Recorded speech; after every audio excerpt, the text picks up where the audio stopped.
Yeah, I just was waking up, so still very, very groggy, and the phone rang, and it was Charlie Sheen's residence.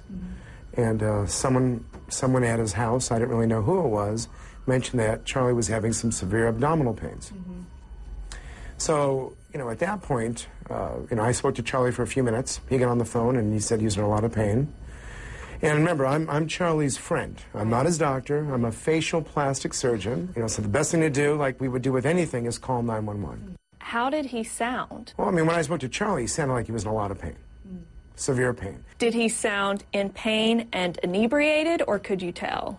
I couldn't tell if he was inebriated. I only spoke to him for a very brief moment because as soon as I heard him say he's in a lot of pain, I wanted to get on the phone with the assistant so we can just immediately dial 911. How long have you guys been friends? How did you meet Charlie?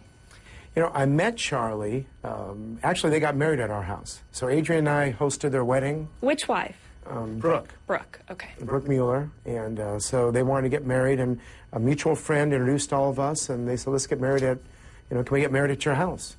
And that's how we met. And soon after that, we became very good friends. Charlie's a great guy. He's wonderful. Have you spoken with him since that call Thursday morning? Yeah, I have spoken to him. Sure.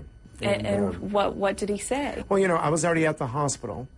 I was actually, someone was in the hospital when he was there. And, of course, I wanted to check on and make sure everything was getting set up properly. And, matter of fact, that night, since he was already checked out, I wanted to make sure he got home safe because since there was a lot of media outside. I took him home and we had a nice conversation, about all kinds of things. And it was very lighthearted, but, a little bit serious at times. And I took him home, and then his friends came over, and then I left. So you, yourself, drove Charlie Sheen home from the hospital Thursday night? Yeah, I drove Charlie home. And you were able to avoid all the paparazzi that were at the hospital. How did you do that? Well, there's different, routes where the doctors park at the hospital, obviously. And so I got him in the car, and we drove home. And at that time, did he say, I need help, Paul? There's certain things that were said between both sides, which I really don't feel comfortable discussing because, again, he's my friend. Right. Friendship is first more than anything.